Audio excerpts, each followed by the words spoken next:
Assalamualaikum warahmatullahi wabarakatuh. Selamat datang kembali di Reo Riuha Sport. Kita awali dari timnas Indonesia. Jelang kualifikasi Piala Dunia 2026, Sintayong harus gigit jari sebab Martin Paes tak bisa gabung ke timnas Indonesia dikarenakan proses naturalisasinya semakin sulit. Meskipun PSSI terus mengupayakan agar Paes bisa dinaturalisasi, tapi justru banyak pihak yang anehnya orang Indonesia sendiri yang sempat atau seperti menghadangi proses naturalisasi Martin Paes.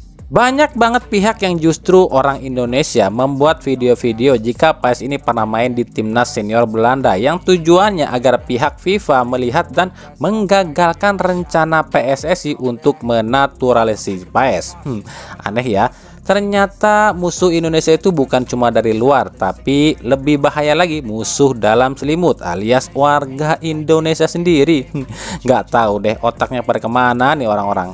Berarti saat ini opsinya cuma dua buat Sintayong di posisi kiper. Yang pertama tetap pakai Hernando Ari atau menambahkan Cyrus Margono yang sudah rampung proses naturalisasinya, yang tinggal ambil sumpah saja. Ya, Cyrus Margono resmi rampung proses naturalisasinya, tinggal tunggu pengesahan saja. Dan patut dicatat, Cyrus ini dinaturalisasi bukan oleh PSSI, tapi atas keinginan sendiri alias pakai duit sendiri. Secara kualitas Cyrus dan Nando ini nggak jauh beda, cepat dan kokoh. Cuma perbedaannya ada di postur tubuh saja, di mana Nando cuma 178 cm sementara Cyrus 190 cm. Tapi memang kalau dibandingkan dengan Martin Paes, dua pemain ini ya kalah kelas, di mana Paes itu lebih tinggi, lebih kokoh, lebih kuat, lebih cepat dibanding dua pemain ini. Buat kami masuknya Cyrus Margono ini adalah opsi yang bagus, sebab ya kita tahu lah kiper lokal terbaik saat ini menurut kami tetap Hernando Ari. Tapi ya dengan masuknya Cyrus ini pasti kita akan sering banget nih denger kata-kata atau orang ngomong kayak gini nih. Lah di Yunani aja klubnya nggak di papan atas, kok pemainnya diambil? Atau ada yang ngomong kayak gini nih, itu ada kiper yang timnya lagi di puncak klasemen Liga 1 kok nggak diambil? Ngerti dong siapa yang ngomong kayak gitu dan siapa pemain yang dimaksud? Nah silakan pendapat kalian, kira-kira menurut kalian siapa yang lebih layak jadi kiper utama timnas senior antara Hernando Ari, Cyrus Margono, dan Nadeo Argawinata?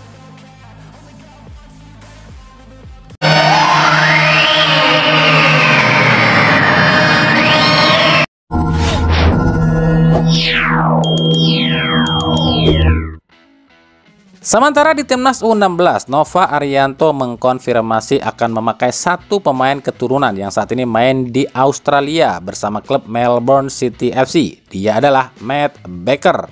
Matt Baker bukanlah pemain asing, usianya baru 15 tahun. Dia ini memang kelahiran Australia tapi orang tuanya asal Medan yang bermarga Sitorus, berposisi sebagai bek tengah, bek kiri, bek kanan maupun gelandang jangkar. Matt Baker bisa langsung dipakai oleh Nova tanpa harus proses naturalisasi sebab Matt belum punya KTP dan orang tuanya masih tercatat sebagai warga Indonesia. Selain Matt Baker, ada nama Amar Bekik dan Welber Jardim yang sudah pasti akan diambil Nova Arianto di antara total dari 7 lagi pemain keturunan yang bermain di liga manapun yang akan masuk ke skuad 16. Dengan keputusan Nova Arianto yang akan mengambil beberapa pemain keturunan, ya siap-siap aja Nova Arianto ini panas kuping. Pasti akan banyak yang nyinyirin dan bilang, lah ngapain ada seleksi dari Asprop, Epa, dan juga Suratin kalau yang diambil pemain keturunan. Pasti gitu ngomongnya. Ya biarin aja lah kalau ada yang ngomong kayak gitu, kan mereka nggak tahu saat latihan pemain timnas itu kayak gimana. Wong kemarin buktinya Piala Dunia U17 aja kan timnas kita ya gak berkutik kan. Apa mau timnas kita itu gitu-gitu terus mainnya? Manusia itu harus maju. Ya kalau ada pemain lokal yang bagus kenapa nggak kita ambil? Dan buktinya mereka yang ada di timnas U16 sekarang main 25 menit aja udah keram. Nah gimana menurut kalian? Kita ke berita klub. Borneo FC resmi jadi tim terlama dengan unbeaten di Liga 1 musim ini dengan raih 15 kali unbeaten di musim ini dan berpeluang menjadi tim kedua selama gelaran Liga 1, jadi tim terbanyak dengan raihan unbeaten. Borneo FC kini di posisi 2 sepanjang masa sebagai klub dengan unbeaten terbanyak di era Liga 1, di bawahnya Arema di musim 2021-2022 dengan 23 laga unbeaten. Dan berikut tim-tim dengan unbeaten terlama sejak era Liga 1.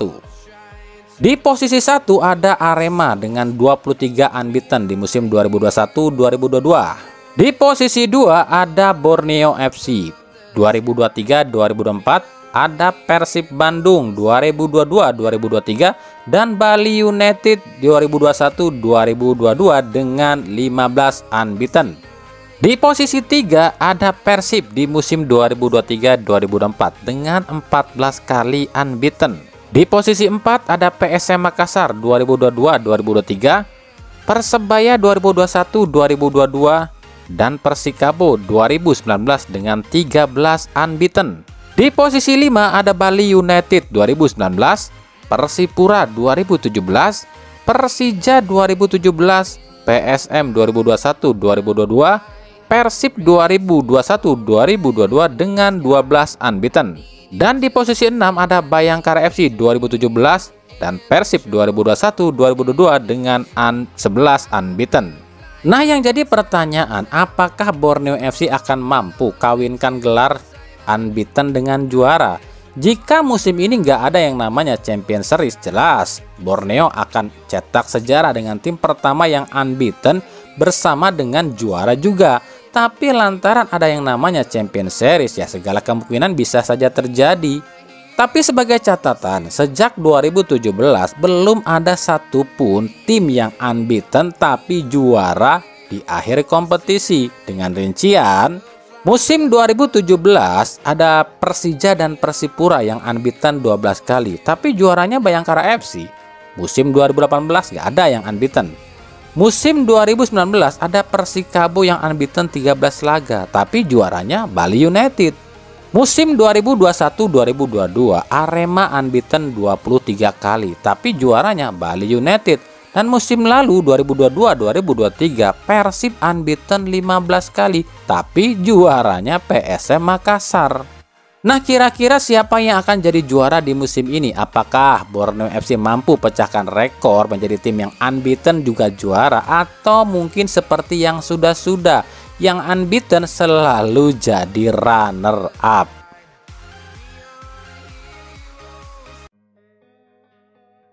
Dari Madura United meradang dan merasa dicurangi oleh wasit di laga lawan Bayangkara FC sebab ada sebuah insiden di mana pemain Madura United Malik Rizaldi dijatuhkan oleh Hargianto di kotak penalti, tapi wasit tak memberikan pelanggaran. Tahukah kalian siapa wasitnya? Dia adalah wasit terkaya Liga 1 saat ini, Heru Cahyono. Madura United pun langsung memposting kejadian ini di Instagramnya. Tapi apa respon PT LIB dan PSSI? Kan pertandingannya sudah selesai. Kalau ada keputusan yang keliru, ya nanti kita evaluasi. Itu ucapan PSSI melalui anggota Komdisnya, yakni Aji Ridwan Mas. Aduh, gak usah heran ya yang kayak gini. Kan udah sering kami bahas kalau soal kayak gini mah. Ya salah siapa nggak percaya. Ya, mohon bersabar, ini ujian sebelum ada VAR. Aduh. Dari Persib Bandung, Boyan Hodak mengaku tak akan melepas Rezaldi Hehanussa ke klub manapun. Sebab saat ini Rezaldi sudah jauh berkembang dibanding saat ia pertama kali melatih Persib. Hodak mengaku sudah memantau semua bek kiri yang dimiliki Persib saat ini seperti Zalnando, Daisuke Sato, Edo, dan Rezaldi. Menurut Boyan Hodak, dari keempat bek kiri ini semuanya ada plus minusnya. Zalnando menurut Hodak bagus dalam bertahan maupun menyerang, tapi kondisi Nando masih rentan cedera sebab pergelangan kaki Nando ini masih rentan dan sering nyeri, yang artinya kelemahan Nando saat ini adalah fisik. Sementara untuk Daisuke Sato, menurut Boyan Hodak, Sato ini tipikal petarung kuat dalam bertahan, tapi kelemahan Sato adalah crossing yang tidak akurat dan shot power yang lemah. Sementara Edo Febriansyah, menurut Hodak, Edo ini bagus dalam menyerang tapi kurang bagus dalam bertahan. Sementara Rezaldi crossing mumpuni, bertahan cukup apik, tapi kelemahan Rezaldi adalah sprintnya yang kurang kencang. Tapi dari semua back kiri yang dimiliki Persib, Bule lah yang progresnya paling cepat. Dia mau belajar dari hari ke hari, dan satu kelebihan Bule yang disukai Hodak, yakni Bule ini kalau bertahan itu nggak pernah ambil sekali, alias langsung tabrak. Tapi Bule ini bisa mendelay. Maka Hodak pun resmi mempercayakan posisi bek kiri pada Rezaldi. Dengan demikian Persib fix sudah resmi punya bek kiri di musim ini ya. Dan menurut kami memang progres Bule cukup signifikan. Jadi jika kami urutkan dari 3 musim terakhir, di situ kan ada Ardi Idrus nih di 2018 sampai 2019. Ardi ini bagus dalam bertahan, tapi kurang bagus saat membantu penyerangan. Di musim 2021 sampai 2023 ada Daisuke Sato yang ngotot, kuat dalam duel, kokoh dalam bertahan tapi kurang bagus dalam penyerangan. Nah, di musim ini ada Rezaldi yang memiliki bisa dibilang seimbang lah, bertahan bagus, menyerang juga bagus. Jadi progres dari musim ke musim di sektor bek kiri ini Persib semakin meningkat. Saingan utama Rezaldi saat ini di kiri bukan lagi Edo Febriansyah tapi Zalnando. Andai Zalnando pulih 100%, maka akan sangat seru di sisi kiri pertahanan Persib.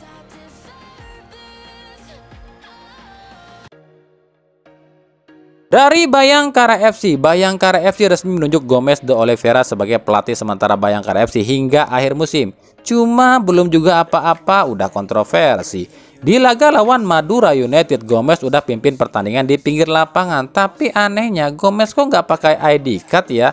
Lah kok udah gitu nggak didenda lagi? Mana ada yang berani sama tim Sheriff FC cuy, mau gua tembak lu, kan gitu. Coba kalau pelatih tim lainnya kayak gitu, udah gercep tuh Komdis 10 juta. Gitu kan? Di samping itu, lisensi Gomes pun kontroversi lah. Dia ini kan cuma punya lisensi A, bukan Pro, sedangkan regulasinya itu minimal AFC Pro loh. Aduh, capek ya lihat yang kayak gini terus. Sementara PSSI selalu bilang kita harus profesional agar jadi liga terbaik di Asia. Pret, uang yang nyata-nyata di depan mata, langgar regulasi aja dibiarin.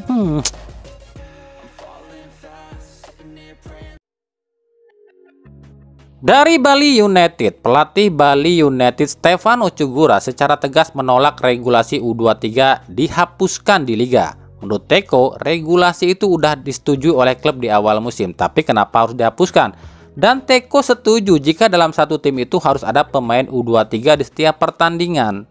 Saya tidak setuju, saya pikir regulasi sudah dari awal. Terus waktu kami bikin tim, kami pikir regulasi kami bikin harus di dalam tim ada beberapa pemain dari U23 sesuai regulasi, ujar Teko. Jelas ucapan Teko ini dihujat netizen, apalagi pendukung Persija, sebab para Jackmania ini bilang pada Teko, giliran pemainnya dipinta ke timnas gak dikasih, giliran tim lain dikasih kelonggaran, dia yang panas. Bahkan ucapan Teko ini diposting di Instagram Ilan Alkatiri dan langsung dibanjiri komentar, salah satunya yang bilang, buset dah, main kagak setuju aja nih orang. Enak dia mah Persisam, kagak ada pemain yang dipanggil. Beda sama Persija yang mayoritas dipanggil semua pemain mudanya.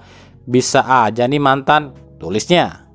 Kami ngerti maksud Teko. Dia ini kan kalau regulasi U23 ini dihapuskan, otomatis tim-tim lain boleh pakai pemain senior semua dong. Yang artinya nggak pakai pemain muda pun nggak apa-apa. Contoh nih misalnya ya, regulasi U23 nggak dihapuskan, terus Bali ketemu Persija, sementara Persija diambil 4 pemainnya ke U23, Bali United nggak ada satupun yang dipanggil pemainnya ke U23, pan Bali United yang girang, mampus lu, pemain lu ompong, kan lu harus tetap pakai pemain U23, sementara tim gua mah aman, nggak ada yang dipanggil, kan gitu. Yang gini mau jadi pelatih timnas, wong dia aja nggak mikirin nasib timnas kok, gimana menurut kalian?